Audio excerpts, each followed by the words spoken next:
ವ್ಯರ್ಥವಾದುದು ಅಂತ ಎಸೆಯೋ ಯಾವುದೇ ವಸ್ತುವನ್ನ ಪುನಃ ಬಳಕೆ ಮಾಡಬಹುದು ಅನ್ನೋದಕ್ಕೆ ಮನುಷ್ಯ ದೇಹದ ಭಾಗವಾಗಿ ಹುಟ್ಟಿದಾಗಿನಿಂದ ಜೊತೆಗೆ ಬೆಳೆದು ಬರೋ ಕೂದಲು ಅಥವಾ ಕೇಶಗಳು ರಂಗಭೂಮಿ ಹಾಗೂ ಸಿನಿಮಾ ರಂಗ ಕಲಾವಿದರಿಗೆ ವಿಗ್ ಆಗಿ ಮರುಬಳಕೆ ಆಗುತ್ತೆ. ಮಹಿಳೆಯರು, ಪುರುಷರು ತಿರುಪತಿ ತಿಮ್ಮಪ್ಪನಿಗೆ, ಮಲೆ ಮಹದೇಶ್ವರನಿಗೆ, ಧರ್ಮಸ್ಥಳ ಮಂಜುನಾಥ ಹೀಗೆ ಅನೇಕ ಶ್ರೀಮಂತ ದೇವರುಗಳಿಗೆ ಧಾರ್ಮಿಕ ನಂಬಿಕೆಗಳಿಂದ ಮುಡಿಕೊಟ್ಟು ಬರ್ತಾರೆ. ಅಷ್ಟೇ ಅಲ್ಲದೆ ಮನೆಯಲ್ಲಿ ಮಹಿಳೆಯರು ತಲೆ ಕೂದಲು ಬಾಚಿಕೊಳ್ಳುವಾಗ ಅಥವಾ ತಲೆಯ ಕೂದಲು ಸಿಕ್ಕು ಬಿಡಿಸುವಾಗ ಬಾಚಣಿಕೆಯ ಮಣಿಗೆ ಸಿಕ್ಕಿ ಬರೋ ಕೂದಲುಗಳನ್ನ ಕೊಟ್ಟು ಅಲ್ಯೂಮಿನಿಯಂ ಪಾತ್ರೆಯನ್ನ ಕೊಳ್ತಾರೆ. ಆದರೆ ಹಳ್ಳಿಗೂ ಹೋಗಿ ಕೂದಲನ್ನ ವ್ಯಾಪಾರ ಮಾಡೋದಕ್ಕೆ ಅಥವಾ ಕೊಳ್ಳೋದಕ್ಕೆ ಬರುವವರು ಅಲೆಮಾರಿ ಹಾಗೂ ಬುಡಕಟ್ಟು ಸಮುದಾಯದ ಜನರು. ಇದನ್ನ ಗುಂಡ್ ಪಿನ್, ಏರ್ ಪಿನ್, ಬಾಚಣಿಕೆ, ಪ್ಲಾಸ್ಟಿಕ್ ವಸ್ತುಗಳು ಕೊಟ್ಟು ಕೂದಲನ್ನ ಪಡಿತಾರೆ. ಕೊಪ್ಪಳ ತಾಲೂಕಿನ ಹಾಗೂ ನಗರಕ್ಕೆ ಹತ್ತಿರಾನೇ ಇರೋ ಭಾಗ್ಯನಗರ ಪಟ್ಟಣ ಪಂಚಾಯಿತಿಗೆ ಒಳಪಡುತ್ತೆ. ಸುಮಾರು 60 ವರ್ಷಗಳಿಂದಾನು ವಿವಿಧ ಸಣ್ಣ ಹಾಗೂ ಮಧ್ಯಮ ಕೈಗಾರಿಕೆಗಳ ಕೆಲಸಗಳಿಗೆ ಹೆಗ್ಗಳಿಕೆಗೂ ಹಾಗೂ ಗುಡಿ ಕೈಗಾರಿಕೆಗಳಿಗೂ ಹೆಚ್ಚು ಪ್ರಾಮುಖ್ಯತೆಯನ್ನ ಪಡೆದಿದೆ. ಕೈಮಗ್ಗ ನೇಕಾರಿಕೆಗೆ ಹಾಗೂ ಕೂದಲು ವಿಗ್ ತಯಾರಿಕೆ ಹೆಚ್ಚಾಗಿ ನಡೀತಾ ಇದೆ. ನಿಮ್ಗೆ ಎಷ್ಟು ವರ್ಷ ಈಗ? 75. ನಿಮ್ಮ ಹೆಸರು ಸರ? ಎಷ್ಟು ವರ್ಷ ಆಯ್ತು ಇದು ಮಾಡಕತ್ತಿ ಕೆಲಸ? 50-60 ವರ್ಷ. 50-60 ವರ್ಷ ಆಯ್ತು. ಇದು ಇದರಿಂದ ನಿಮ್ಗೆ ಸರ್ಕಾರದಿಂದ ಏನು ಲಾಭ ಸಿಕ್ಕಿದೆ ಅಂದ್ರೆ ಸಹಾಯಗಳು ಅಥವಾ ಸಹಾಯಧನ, ಲೋನು ಈ ಥರದ್ದು ಏನಾರ ಸಿಕ್ಕಿದೆ ನಿಮ್ಮ ಎಷ್ಟು ವರ್ಷದಿಂದ ಅಂತಾರೆ? ಈ ವೃತ್ತಿ ಆಯ್ಕೆ ಮಾಡ್ಕೊಳ್ಳೋದು ಕಾರಣ ಇದೆ ಅದು?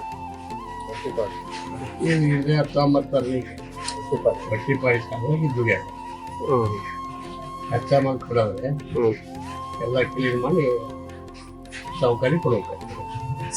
ಇದನ್ನ ಇದಕ್ಕೆ ಕಳಿಸ್ತೀರೇನ್ರಿ? ಇದನ್ನ ಸೌಕರ್ಯ ನಾವು ಮಾಲ್ ಕೇಳ್ತಾರೆ, ಒಂದು ತಗೊಂಡು ಖರೀದಾರ. ಎಲ್ಲಿ ಯಾರು ಬರ್ತಾರೆ? ಬರ್ತಾರೆ, ಇಲ್ಲಿಯಾರು ಬರ್ತಾರೆ, ಫಾರಿನರ್ ಬರ್ತಾರೆ. ಚೌರಿ ಇಲ್ಲೇ ಮಾಡ್ತಾರನ್ರಿ ಅವನ್ನ ಕುಂದಿದ್ರ? ಫಾರಿನ್ ಎಕ್ಸ್ಪೋರ್ಟ್ ಆಗೈತೆ, ಓಪನ್ ಮಾಡಿ ಇದು ಮಾಡ್ತಾರೆ. ಅಲ್ಲ, ಈಗ ಚೌರಿ ನೀವ ಇದು ಮಾಡ್ತೀರಿ, ಸೈಜ್ ಮಾಡಿ ಕೊಡ್ತೀರಿ? ಸೈಜ್ ಮಾಡಿ ನಾವು ಕೊಡ್ತೀವಿ. ಸಾವುಕಾರಿ ಕೊಡ್ತೀವಲ್ಲ, ಸಾವುಕಾರಿ ಎಕ್ಸ್ಪೋರ್ಟ್ ಮಾಡ್ತಾರೆ ಬೇರೆ ಬೇರೆ ಕಡೆ. ಎಷ್ಟು ಜನ ಕೆಲಸ ಮಾಡ್ತಾರೆ ಈಗ ನಿಮ್ಮ ಇದ್ರಾಗ? ಅದನ್ನ ನಮ್ಮ ಊರಲ್ಲಿ ಸಭಾ ನೋಡೋದು ಒಂದು 10,000 ಜನ ಸಂಖ್ಯೆ ಕೆಲಸ ಮಾಡ್ತಾರೆ. ಹೌದು, ಇದೇ ಕೆಲಸನ 10,000 ಜನಸಂಖ್ಯೆ ಮಾಡ್ತೈತೆ ಈಗ. ಇದೇ ಭಾಗ್ಯನಗರದವ್ರು. ಇದರಲ್ಲಿ ಒಂದ್ ದಿನಕ್ಕೆ ಎಷ್ಟು ಪ್ರಾಫಿಟ್ ಸಿಗ್ಬೋದ್ರಿ? ಬೆಲೆ ಅಂದ್ರೆ ಒಂದು ಕೂಲಿ ಅಥವಾ ಲಾಭ ಸಿಗ್ಬೋದು? 400 ಕೊಡ್ತಾರೆ. ವೇಸ್ಟ್ ಅಂತ ಬಿಸಾಡೋ ಕೂದಲನ್ನ ಕೆಜಿಗೆ ಸಾವಿರಾರು ರೂಪಾಯಿ ಕೊಟ್ಟು ಕೊಂಡುಕೊಳ್ತಾರೆ. ಆ ಕೇಶದ ಸಿಕ್ಕನ್ನ ಬಿಡಿಸಿ ದೇವಸ್ಥಾನಗಳಲ್ಲಿ ದೇವರುಗಳಿಗೆ ಬೀಸೋ ಚವರಿ, ರಂಗಭೂಮಿ ಕಲಾವಿದರಿಗೆ ವಿಗ್, ಬೊಕ್ಕ ತಲೆಯವರಿಗೆ ವಿಗ್ ಹಾಗೂ ಬ್ರೈನ್ ಟ್ಯೂಮರ್ ಕಾಯಿಲೆಯಿಂದ ನರಳಿ ತಲೆಯ ಕೂದಲು ಉದುರುವವರಿಗೆ ಗಿಫ್ಟ್ ಆಗಿ ಕೊಡ್ತಾರೆ. ಒಟ್ಟಿನಲ್ಲಿ ಯಾವುದಕ್ಕೂ ಉಪಯೋಗ ಇಲ್ಲ ಅನ್ನೋ ವಸ್ತು ಮರು ಬಳಸಬಹುದು ಅನ್ನೋದಕ್ಕೆ ಕೂದಲು ಒಂದು ತಾಜಾ ಉದಾಹರಣೆ. ಹೀಗಾಗಿ ನಮ್ಮಲ್ಲಿ ಈಗ ಕೂದಲ ವ್ಯಾಪಾರ ಸ್ಟಾರ್ಟ್ ಆಗಿದ್ದು ಈ ಭಾಗ್ಯನಗರ ಹುಟ್ಟಿದ್ದು 1953ರಲ್ಲಿ ಹುಟ್ಟಿದೆ. ಭಾಗ್ಯನಗರ ಅಂದರೆ ಕಾತ್ರಿಕಿ ತುಂಗಭದ್ರಾ ಡ್ಯಾಮ್ ಮುಳುಗಡೆ ಆಗಿದ್ದು, ಹಿನ್ನೀರಿನಲ್ಲಿ ಕಾತ್ರಿಕಿ ಮುಳುಗಡೆ ಆದಾಗ ಇಲ್ಲಿ ಬಂದು ಇದು ಭಾಗ್ಯನಗರನ ಒಂದು ಇದು ಮಾಡಿದ್ದಾರೆ. ಭಾಗ್ಯನಗರ ಅವತ್ತಿಲ್ಲಿಂದ ಇಲ್ಲಿ ಏನಾಯಿತು, ಮೊದಲು ಕೂದಲ ವ್ಯಾಪಾರನ ಬಂದು ಯಾರೋ ಬಂದು ಸ್ಟಾರ್ಟ್ ಮಾಡಿದ್ರು. ಅವತ್ತಿಲ್ಲಿಂದ ನಮ್ಮ ಭಾಗ್ಯನಗರದಲ್ಲಿ ಕೂದಲ ವ್ಯಾಪಾರ ಪ್ರಾರಂಭ ಆಯಿತು. ಅದು ಸಂಸ್ಕರಣ ಮಾಡ್ತಾ ಈಗ ಅದು ಏನಾಗಿದೆ, ಒಂದು ಬೃಹತ್ತಾಕಾರವಾಗಿ ಬೆಳೆದಿದೆ. ಈಗ ಸಣ್ಣ ಪುಟ್ಟ ಮಂದಿನೂ ಮಾಡ್ತಾ ಇದ್ದಾರೆ. ಮನೆಯಲ್ಲಿ ಗುಡಿ ಕೈಗಾರಿಕೆ ಕೆಲಸಗಳನ್ನು ಮಾಡ್ತಾರೆ, ಫ್ಯಾಕ್ಟ್ರಿಯಲ್ಲಿ ಮಾಡ್ತಾರೆ. ಇದು ಇಂಟರ್ನ್ಯಾಷನಲ್ ಮಾರ್ಕೆಟಿಗೂ ಹೋಗುತ್ತೆ. ವಿಗ್ ತಯಾರಾಗ್ತದೆ ಕೂದಲಿಂದ. ಆಮೇಲೆ ಈ ಕೈಗಾರಿಕೆ ಮಾಡೋದ್ರಿಂದ, ಗುಡಿ ಕೈಗಾರಿಕೆ ಮಾಡೋದ್ರಿಂದ ಈ ಸಣ್ಣ ಗುಡಿ ಕೈಗಾರಿಕೆಗಳಲ್ಲಿ ಅವರವರಿಗೆ ಆರ್ಥಿಕವಾಗಿ ಮಕ್ಕಳಿಗೆ ಓದಿಸೋಕ್ಕೆ, ಊಟಕ್ಕೆ, ಬಟ್ಟೆಗೂ ಏನು ತೊಂದರೆ ಇಲ್ಲ. ಮೊದಲು ಪ್ರಾಫಿಟ್ ಇತ್ತು, ಈಗೇನಾಗಿದೆ, ಇದು ಪ್ರಾಫಿಟ್ ಇರಲಾರ್ದಂಗಾಗಿ ಕಡಿಮೆ ಆಗಿದೆ. ಪ್ರಾಫಿಟ್ ಇಲ್ಲ, ಭಾಳ ಈ ಅನುಕೂಲತೆ ಇಲ್ಲ ಈಗ. ಮೊದಲು ಈಗ ಯಾಕೆ ಅನುಕೂಲತೆ ಇಲ್ಲ ಅಂದರೆ ರಾ ಮೆಟೀರಿಯಲ್ ಎಕ್ಸ್ಪೋರ್ಟ್ ಆಗ್ತಾ ಇದೆ ಬೇರೆ ದೇಶಕ್ಕೆ. ಹಂಗಾಗಿ ನಾವು ಪಕ್ಕಾ ಮಾಡಿ ಕಳಿಸೋದ್ರ ಮೂಲಕ ನಾವು ಮಾಡಿದರೆ ಅದರಲ್ಲಿ ಒಂದು ಸ್ವಲ್ಪ ನಮಗೆ ಲಾಭ ಜಾಸ್ತಿ ಇರುತ್ತೆ. ಈ ರಾ ಮೆಟೀರಿಯಲ್ನೇ ಹೋಗ್ತಾ ಇರೋದರಿಂದ ನಮಗೆ ರಾ ಮೆಟೀರಿಯಲ್ ಕಾಸ್ಟ್ ಹೆಚ್ಚಾಗಿ ಇರೋದ್ರಿಂದ ನಮಗೆ ಇಲ್ಲಿ ಪ್ರಾಫಿಟ್ ಇಲ್ಲ. ಹಂಗಾಗಿ ಮೊದಲು ಒಂದು 1995 ನೋಡ್ತಾ ಬಂದಿದ್ವಿ ನಾವು. ಅವಾಗೆಲ್ಲ ಚೆನ್ನಾಗಿತ್ತು, 2005 ತನಕ ಚೆನ್ನಾಗಿತ್ತು. ಆಮೇಲೆ ಏನಾಯಿತು, ಈ ರಾ ಮೆಟೀರಿಯಲ್ ಹೋಗ್ತಾ ಇರೋದ್ರಿಂದ ಸ್ಮಗ್ಲಿಂಗ್ ಆಗ್ತದೋ ಏನೋ ಹೋಗ್ತಾ ಇದೆ. ಹಂಗಾಗಿ ರಾ ಮೆಟೀರಿಯಲ್ ರೇಟ್ ಹೆಚ್ಚಾಗಿದ್ದಕ್ಕೆ ಇಲ್ಲಿ ಪ್ರಾಫಿಟ್ ಕಮ್ಮಿ ಆಯಿತು. ಪ್ರಾಫಿಟೇನು ಕಮ್ಮಿ ಆಯಿತು. ಅವತ್ತು ಭಾಗ್ಯನಗರದಲ್ಲಿ 200 ಫ್ಯಾಕ್ಟ್ರಿಗಳಿದ್ವು. ಪ್ರತಿ ಮನೆಗೂ ಗುಡಿ ಕೈಗಾರಿಕೆಗಳು ಮಾಡ್ತಿದ್ರು. ಅದು ಅವಂಗ ರಾ ಮೆಟೀರಿಯಲ್ ಹೆಚ್ಚಾಗಿದ್ದರಿಂದ ಈಗ ಕಡಿಮೆಯಾಗಿದೆ, ಭಾಳ ಕಡಿಮೆಯಾಗಿದೆ. ಒಂದು 50-60 ಫ್ಯಾಕ್ಟ್ರಿಗಳು ಮನೆಯಲ್ಲಿ ಮಾಡ್ತಾ ಇದ್ದಾರೆ.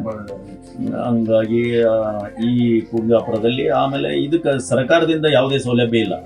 ಇದು ಪ್ರತಿ ಈ ಮೋಡ್ಕ ಅಂಗಡಿಯಲ್ಲಿ ಶೇಖರಣೆ ಆಗುವಂಥ ಗೂಡ್ಸ್ ಇದು. ಮನೆಗೆ ಹೋಗಿ ಅದನ್ನು ತೊಗೊಂಡು ಬಾಂಡೆ ಕೊಟ್ಟು ಅದನ್ನೆಲ್ಲ ತೊಗೊಂಬಂದು ಇದನ್ನು ಶೇಖರಣೆ ಮಾಡ್ತಾರೆ. ಶೇಖರಣೆ ಮಾಡಿ ಅಲ್ಲಿಂದ ನಾವು ಏನು ಮಾಡ್ತೀವಿ, ಎಲ್ಲ ಮೋಡ್ಕ ಅಂಗಡಿಯಲ್ಲಿ ಹೋಗಿ ನಾವು ಶೇಖರಣೆ ಮಾಡಿಕೊಂಡು ಅವನ್ನೆಲ್ಲ ತೊಗೊಂಡು ಬಂದು ನಮ್ಮನಲ್ಲಿ ಕೆಲಸ ಮಾಡ್ತಾ ಇರ್ತೀವಿ.